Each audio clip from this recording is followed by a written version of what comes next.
And this is the Mercedes-Benz Rangers post-game show.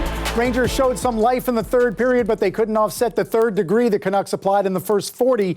Rangers lose consecutive games in regulation time for only the fourth time all season.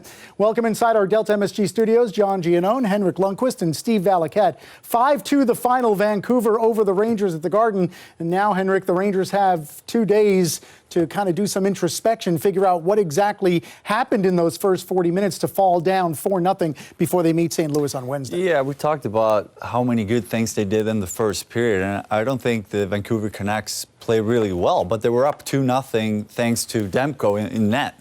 He made so many good saves. I think that sparked the team a little bit, and then they came out as a different team in the second period, and the Rangers couldn't really respond to that.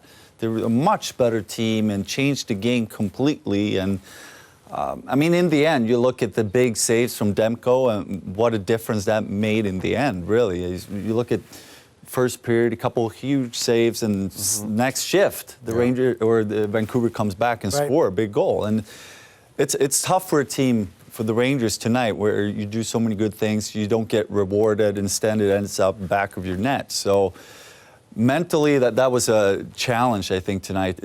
Playing third game in four nights, and to have that type of game, especially the first half, yeah, they couldn't really respond to it. Yeah, Steve, mentally, another challenge for the Rangers. 2 games within a little more than 24 hours, and they get no points out of it. And a huge reason why, as Henrik said, was the 13 saves that Thatcher Demko made in the first period. 31 in all on the night. You began the night telling us that he's in the top 5 in the NHL. He played like he's even better than that. Yeah, I think that it's just easy to look at his box score and say that he's a .917 save percentage coming into this game.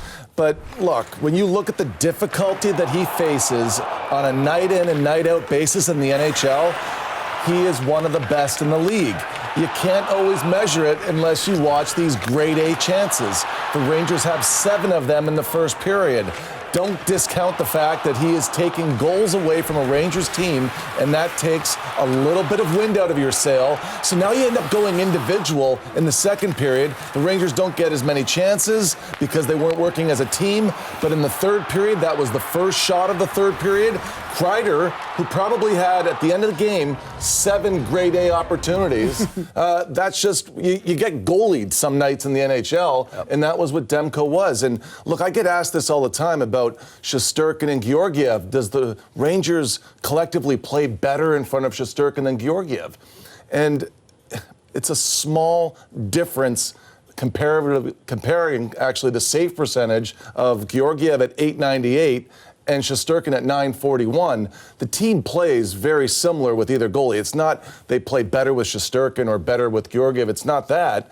But when you look at this game, there wasn't a jump-off save for Georgiev that propelled the team the same way that Demko propelled the Vancouver Canucks. Sometimes when you get that extra save, that could really change the game. You've seen it so many times with Igor this year where, you know, it's a tight game and he makes that one extra save to give the team confidence and for them to find their legs maybe or to get going in the game. And sometimes you don't think about it when you just watch the game, you watch the chances back and forth, but it's that one extra save a lot of times it makes a huge difference in the way the team will play over 60 minutes. Well, look at Shesterkin. His last 7 starts, 2 goals or less. This is a 3-2 league. So when you give up 4, you don't win often. I mean, how many games did you recall winning where you give up 4 or 5? I mean, it rarely happens. And Shesterkin has delivered that kind of quality goaltending, and you get spoiled by it a little bit, like Hank used to spoil us. And then you forget sometimes. But look, hats off, of course, to Demko, but it wasn't Georgiev's best night either, right? Yeah, it wasn't. 4-0 at one point after 2 periods of play. So at that point, the Rangers had gone about 110 minutes without a goal, dating back to the third period Thursday against Washington. Rangers scored 2 in the third in a span of a little more than 4 minutes to at least inject a little bit of a pulse and a heartbeat into the game. It seemed to me like the chances that were in the first period in particular, they were great east to west chances, but they were tight to the net, and it's very difficult for players at full speed to get the puck up. You get into the third period, and you're starting to see a team that's actually performing really well and understanding where offense comes from, but being able to be on the forecheck to interrupt the play. And we talk all the time, as soon as you get a forecheck of offense because you've now turned the puck over, you've got to make a play right away in the first 3 seconds. With a little bit of a disguise from Kreider, Lafreniere now receives the puck in his wheelhouse. He gets down from distance, he's above the hash marks, and now he has a little more vertical angle to get the puck over Demko, and that was a big difference from the first period. Yeah, and Demko was so good at coming across, but what I like about this play is Mika. I think he freezes his legs a little bit with that extra move with his shoulders, and it makes him being a little late across. Usually we saw throughout the night Demko coming across full force, being there with his body, but in this situation with Mika moving his shoulders a little bit, that makes you as a goalie lock your feet a little bit. So watching this replay too, you could see him being very late coming across, and you didn't see that many times.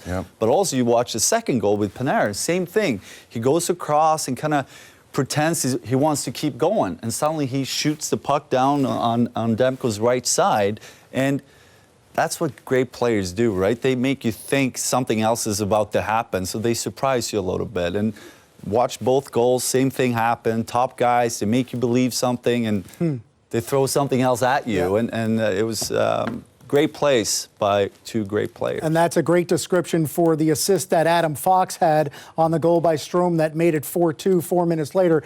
Adam Fox now has 50 points on the season, 43 assists, lead all NHL defensemen. And Steve, his play along the boards here that ultimately results in the Strome goal are the kind of plays that you and I look at all the time and say, how in the heck does he pull that off? He gets himself out of trouble all the time. And look, he's leading the league among defensemen in primary assists, 7th in the league. A lot of his offense, though, guys, it starts moments before he makes his play because he checks the rearview mirror. He's able to see where people are and then anticipate lanes like this. A little bit of help here from Zibanejad pointing, and he's looking for a play here in the first period. It's a big-time save. Not really in a shooting position, so the pass was read well there by Demko. Kreider again, though, using his speed. This is one, Henrik. This reminds me of the 2015, 16, 17 season. You guys use this play all the time. Yeah, well, Kreider is one of the fastest guys in the league, so we would be stupid not to use it. But just the accuracy of that pass using the boards, that's very impressive. It's hard to do. That's the look, too, right, guys? I mean, and it's interesting, too, because they have 5-star players on this team. 3 of them are all among the top 10 in primary assists. So you've got a hockey club that really gets their offense together with help. And I thought that was the difference because the first period they worked together. Second period, they kind of went off the page a little bit. They went individual. So now you can't get the help of an elite pass from Zibanejad or Panarin or Fox. Those 3 guys are in the top 10 in the NHL at primary assists. But that also happens a lot when you're down that extra goal. It was a 2-0 game. I think they believe they can come back with just playing the way we should play. But being down 3 goals, you want to try a little extra hard, try to do a little too much. And they kind of got away from their own game. Plus, Vancouver came out as a new team. So that combination made the second period really tough for the Rangers. May I add one thing? Yep. And I wonder if you felt like this, because I felt like when we were really commanding a game was when you could influence the other team to leave their game plan because it wasn't working. I mean, Demko made some great saves, but you can sense it when they start going individual. You have the momentum, but you also have the belief that they don't believe they can come back. Yeah, and I think a lot of it comes back to you're trying a little too much sometimes. Right. You want to take it on yourself to change the game instead of sticking to the game plan. But back to, we talked about after the second period, that the biggest change, though, in the second period was Vancouver. They came out and they were just on the puck a lot more. I think they realized how lucky they were after the first being up 2 goals after giving up so many grade A chances.